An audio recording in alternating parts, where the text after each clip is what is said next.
L'hiver semblait avoir figé le temps sur la ville de Baden-Baden. Les flocons s'étaient mêlés à la suie, recouvrant les toits effondrés, les pavés mouillés et les souvenirs étouffés. Le vent soufflait bas, comme s'il n'osait pas troubler le silence. Helena Weiss était de retour. Après cette longue année d'absence. Elle descendit du train, seule, son manteau bleu cendré battu par le vent, une vieille valise dans une main, une lettre pliée dans l'autre. Elle n'était plus la jeune fille qu'on avait vue partir. Quelque chose en elle avait changé, son regard surtout. C'était celui de quelqu'un qui a tout entendu, mais qui ne dira plus rien. Personne ne l'attendait. Aucun sourire, aucune accolade. Seulement les murs froids de la gare, les regards fuyants des passants, et les silhouettes lointaines de soldats français. Elle traversa la ville comme une ombre familière, sans que personne n'ose l'appeler par son nom. Les ruelles de Baden-Baden semblaient suspendues. Les fenêtres étaient closes, les portes à peine entr'ouvertes. On la reconnaissait. Elle, la fille de la résistante. Elle, la collaboratrice supposée. On se souvenait de sa mère, morte en 1943 dans des circonstances floues. Et des rumeurs, toujours les rumeurs. Mais Helena ne revenait pas pour expliquer. Elle revenait pour comprendre. Devant l'immeuble de son enfance, elle marqua un temps. La porte grinçait comme dans ses souvenirs. L'escalier sentait toujours la cire et le vieux bois. Elle monta, lentement, jusqu'à l'appartement, figé dans la poussière. Tout semblait intact. Une photo de sa mère, penchée. Une horloge cassée, arrêtée à 23h19. Une latte du parquet, légèrement surélevée, comme avant. Elle s'agenouilla.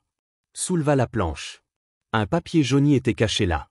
Fragile, presque effacé. Mais elle reconnut l'écriture. Celle de sa mère. Si tu lis ceci, c'est qu'ils m'ont retrouvé. Souviens-toi du papillon. Il ne ment jamais. Elle resta là, figée, le papier contre sa poitrine, les yeux fermés. Le silence autour d'elle était profond. Mais au fond d'elle, quelque chose venait de s'éveiller. Quelque chose qui n'attendait plus que la vérité. Le matin se leva sans bruit sur Baden-Baden, enveloppant la ville d'un voile de brouillard tiède. Helena n'avait pas dormi. Assise dans l'ancien salon de son enfance, elle tenait encore le billet retrouvé sous les lattes du parquet. Les mots de sa mère lui tournaient dans la tête, aussi nets qu'un murmure resté vivant malgré les années. Souviens-toi du papillon. Il ne ment jamais. Elle relut la note encore et encore. Son regard parcourut les murs défraîchis, les meubles recouverts de drap jauni, et cette tapisserie disparue qui autrefois masquait une fissure. Derrière cette fissure, un mot était griffonné, presque effacé par le temps. Souviens-toi de la chambre 34. La chambre 34. Deux mots simples. Mais porteurs d'un poids étrange. D'un avertissement. D'un appel. Pendant ce temps, à l'autre bout de la ville, Friedrich Mahler restait seul dans son bureau. Le vieil instituteur, autrefois si respecté, tenait entre ses mains une lettre qu'il n'avait jamais envoyée. Elle était adressée à Anna Weiss. Et dans cette lettre, une vérité qu'il n'avait jamais osé dire. Une vérité qu'il croyait enterrée avec elle. Il lut. Et relut. Puis brûla la lettre dans un petit poêle à bois. Les flammes s'élevèrent lentement, révélant un symbole gravé dans le bois du bureau. Un papillon noir. Au même moment, Louisa Mahler, sa fille, fouillait dans une vieille boîte de souvenirs. Elle y trouva une photo d'enfance. On y voyait Helena, jeune, souriante, aux côtés de sa mère et de Friedrich. Elle s'attarda sur le regard d'Anna. Puis sur celui d'Helena. Un doute monta en elle. Un doute impossible à formuler. Plus tard dans la journée, Helena se présenta devant la maison des Malheurs. Elle frappa. Friedrich ouvrit. Leurs regards se croisèrent pour la première fois depuis des années. Aucun mot ne fut nécessaire. Il savait. Elle entra. Louisa observait depuis l'escalier. Une main posée sur la rampe, l'autre tenant la vieille photo. Dans un recoin poussiéreux, Friedrich sortit un carnet relié de cuir. Un symbole gravé sur la couverture, un papillon noir. Aucun nom, aucune date. Juste ce signe. Il le tendit à Helena, la voix cassée. Elle m'a demandé de te le donner. Quand tu serais prête. Helena le prit entre ses mains. Un objet si léger, et pourtant, il contenait des décennies de silence. Une mémoire enfouie. Un aveu d'amour. Et un début de vérité. Les pas d'Helena résonnaient sur le sol gelé de la forêt noire. Le carnet de cuir pressé contre sa poitrine, elle avançait, seule, entre les troncs figés, les branches nues comme des doigts tendus vers le ciel. Le vent soufflait à peine, mais chaque craquement sous ses bottes semblait résonner jusqu'aux entrailles de la terre. Devant elle, le sanatorium surgit de la brume, comme un fantôme. Immense, décrépit, dévoré par la mousse et l'oubli. Une bâtisse que le temps lui-même semblait avoir condamnée à l'effacement. Elena entra sans hésiter. À l'intérieur, le silence était total. Un silence lourd, épais, presque vivant. Les murs étaient couverts de moisissures, les vitres brisées laissaient entrer une lumière blafarde. Chaque pièce traversée racontait une histoire oubliée, de soins, de cris, de peur. Mais une porte, une seule, résistait encore au temps. Chambre 34. Le numéro était à peine visible. La peinture s'était effacée. La poignée rouillée grinça quand elle la tourna. La porte s'ouvrit lentement. Là, tout était figé. Une chaise renversée. Un miroir brisé sur le mur. Des papiers éparpillés, déchirés. Un mur légèrement déformé attira son regard. Comme si quelque chose y avait été dissimulé. Elle s'approcha. Tenta de déloger une brique. Puis une autre. Derrière les pierres, une boîte en métal, rouillée, encore fermée. Elle l'ouvrit. À l'intérieur, une photo. Une femme souriante, Anna Weiss, tenant dans ses bras un bébé. Mais ce n'était pas Elena. C'était un autre enfant. Une fille. Plus jeune. Un dossier médical partiellement brûlé portait la mention « Projet Morgenlied, sujet 3412 ». Et, plié au fond de la boîte, une lettre. Inachevée. Signée simplement « AR ». Le cœur d'Elena battait à tout rompre. Chaque mot découvert redessinait sa propre histoire. Chaque ligne effaçait un souvenir pour en imposer un nouveau. Elle se releva, fébrile, les yeux embués. Et alors, dans l'ombre de la porte. Une silhouette. Louisa. Elle se tenait là, le regard fixe. Dans sa main, un revolver. Elle ne tremblait pas. Le silence entre elles était total. Mais tout ce qu'il fallait dire était inscrit sur leur visage. Louisa avait compris. Elena aussi.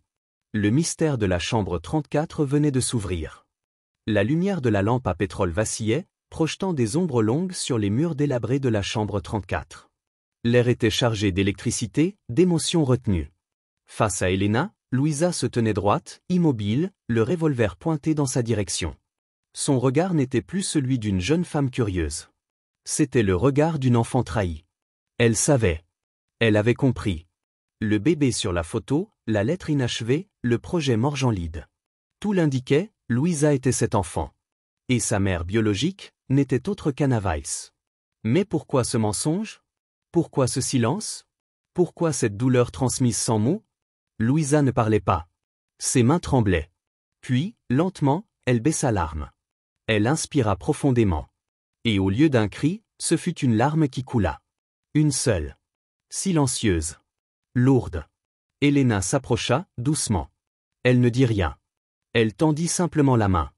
Pas pour expliquer. Pas pour justifier. Pour partager. Les deux femmes restèrent là, au milieu de cette pièce oubliée, entre murs fissurés et souvenirs trop lourds. Un lien venait de naître. Fragile. Mais réel. Plus tard, dans le salon poussiéreux des malheurs, Fritz sortit un objet ancien, soigneusement conservé, un cylindre phonographique. Il le plaça sur un vieux lecteur. La mécanique grinça. Puis, un son. Un souffle. Et une voix. La voix d'Anna Weiss. Faible, mais présente. Si tu entends cela, alors il est trop tard pour moi. Mais pas pour vous. Elle est ta sœur, Elena. J'ai tout fait pour la sauver. J'ai menti.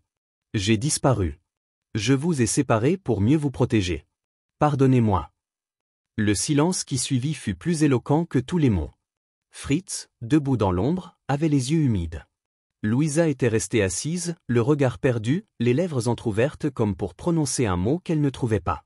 Et Elena tenait le cylindre contre sa poitrine. Elle venait d'entendre la voix de sa mère. Et cette voix venait de tout changer. La pluie tombait en silence sur le toit de la vieille maison. Chaque goutte frappait comme un battement de cœur. Régulier. Sourd. Immuable.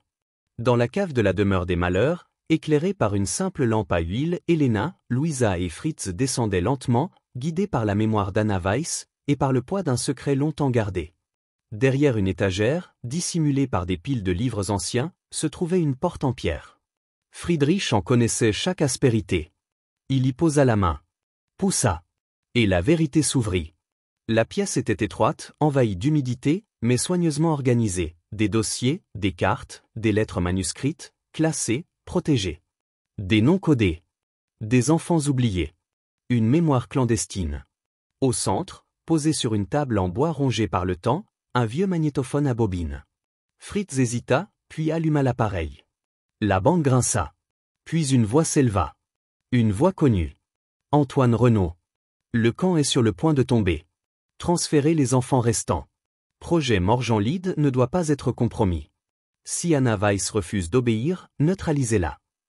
Les mots s'écrasèrent comme des pierres. Elena ferma les yeux. Louisa s'appuya contre le mur. Et Fritz détourna le regard. Puis il parla. Lentement. Sans détour. Je croyais qu'en me taisant, je la protégeais. Mais j'ai été lâche. Je n'ai pas empêché ce qu'ils lui ont fait. Et quand elle m'a confié Louisa, j'ai gardé le silence. J'ai menti. J'ai fui. Louisa ne répondit pas. Elle se contenta de s'approcher d'Elena. Et, sans un mot, posa une main sur son bras. Un lien invisible, mais plus solide que tout. Puis, des bruits. Lointains. Des voix. Des moteurs. Ils arrivaient. Fritz les guida vers un passage secondaire, creusé à l'époque de la guerre. Une galerie humide, longue, menant à l'extérieur de la ville.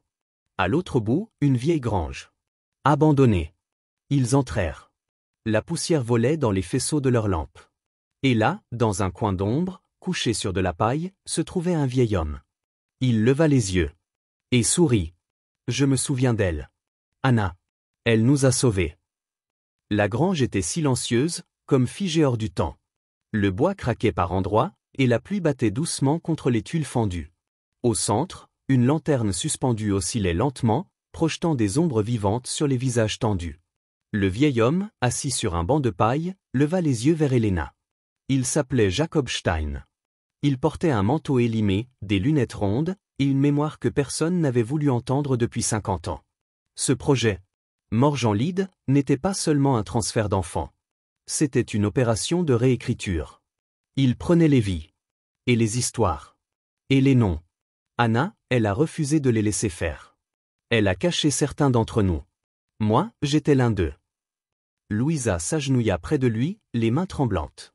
Elle m'a protégé aussi, n'est-ce pas? Jacob hocha lentement la tête. Un geste lourd de certitude. Dans un coin de la grange, Fritz serrait un dossier dans ses mains. Il ne disait rien. Mais son regard se brisait. Puis un bruit. Dehors. Des pas. Rapides. Organisés. Ils étaient là. Fritz se redressa. Il ouvrit une trappe au sol, autrefois utilisée pour évacuer le grain. Un tunnel court, mais assez long pour rejoindre une petite cave voisine. Ils descendirent. Dans l'obscurité, les visages étaient à peine visibles. Mais leur respiration se mêlait, haletante. Et quand ils crurent avoir atteint un lieu sûr, une silhouette apparut à l'entrée de la cave. Antoine Renaud. Il n'avait pas changé. Manteau long, regard droit, calme glacial. Vous avez réveillé ce que l'histoire avait choisi d'oublier. Bravo. Et maintenant? Vous allez crier la vérité? Croyez-vous qu'on vous écoutera? Elena s'avança. Sans peur. Peut-être pas. Mais nous allons l'imprimer. La diffuser. Et cette fois, elle ne sera plus jamais enterrée. Louisa se tenait à ses côtés. L'arme à la main, mais baissée. Fritz fixait Renaud. Aucun mot. Juste ce regard, celui de l'homme qui a trop longtemps gardé le silence. Et Renaud comprit. Le passé qu'il avait scellé, venait de ressurgir. Le jour n'était pas encore levé. Seule une lueur bleue glissait sur les toits de Baden-Baden, comme une promesse lointaine. Elena, Louisa, Fritz et Jacob marchaient en silence. Aucun mot. Juste le bruit de leurs pas sur les pavés humides. Jacob boitait, soutenu par Friedrich. Louisa fermait la marche, l'arme toujours à portée de main. Dans la poche d'Elena, le carnet d'Anna. Et entre ses bras, une boîte métallique contenant les dernières preuves du projet Morgenlide. Ils arrivèrent devant une vieille porte, presque invisible derrière un mur envahi par le lierre. Druckreich et Wand. À l'intérieur, l'air sentait la poussière, l'huile et l'encre oubliée. Gustave Wand les attendait.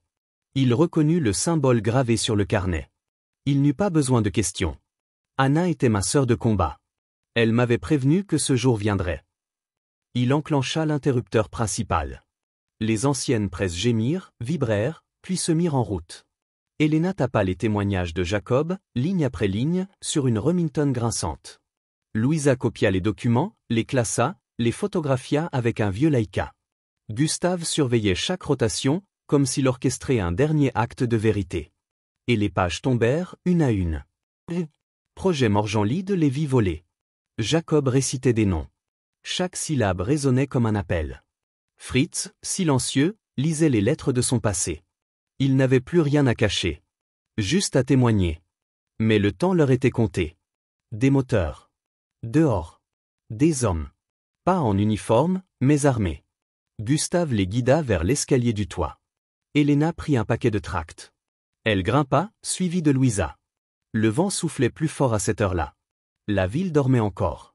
Alors, elle se tint droite, au bord du toit. Et elle les lâcha. Les feuilles s'envolèrent, tourbillonnant dans la lumière pâle. Comme des papillons noirs. Glissant sur les tuiles, tombant dans les ruelles. En bas, les premiers passants s'arrêtèrent. Ramassèrent. Lus. Regardèrent le ciel. Et soudain, la vérité ne pouvait plus être arrêtée. Le matin s'éleva doucement sur Baden-Baden, porté par une lumière dorée. Dans les rues, des feuilles noires et blanches recouvraient les pavés. Les tracts. Le manifeste. Le secret enfin dévoilé. Des mains les ramassaient. Les lisaient. Les passaient. Et les mots circulaient, comme un murmure devenu cri. À l'hôtel de ville, dans les cafés, à l'église, on parlait du projet Morgenlide. Des enfants. Des documents. Et du papillon noir. Puis vinrent les journalistes. Les militaires. Les représentants d'un monde qui ne pouvait plus détourner le regard. Au tribunal provisoire installé dans une ancienne école, Antoine Renaud fut conduit, menotté, devant ses juges. Elena était là. Droite. Silencieuse. Louisa à ses côtés. La salle était pleine. Jacob aussi avait tenu à être présent. Le juge énuméra les accusations. Froidement. Longuement. Dissimulation de crimes de guerre. Collaboration avec des scientifiques nazis. Enlèvement. Falsification. Antoine ne baissa pas les yeux. Il répondit simplement. J'ai obéi aux ordres. Elena s'avança. Elle ne lut aucun discours. Elle dit juste. Et moi, j'ai choisi de désobéir à la peur. Puis elle se retira. Le verdict tomba. Mais ce n'était pas un soulagement. Juste une nécessité. Quelques jours plus tard, un petit groupe se réunit au cimetière juif de la ville.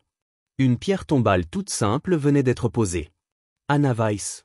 1920-1943. La vérité ne meurt jamais. Louisa y déposa un papillon noir, découpé dans une feuille du manifeste. Jacob ferma les yeux. Fritz resta en retrait. Elena, elle, se tint droite, sans larmes. Il était temps de partir. Dans un chalet de montagne, loin du bruit, Elena s'assit devant une vieille machine à écrire. Elle posa ses doigts sur les touches. Le titre apparut, frappé d'un geste ferme. L'héritage des ombres ou la vérité de ma mère. Louisa entra, 2 cafés à la main. Elle sourit. Pas de mots. Juste cette paix nouvelle dans leur regard. Sur la rambarde du balcon, un vrai papillon noir s'était posé. Il battait lentement des ailes, face au soleil levant. Elena le regarda. Et murmura. Tu peux t'en aller, maintenant.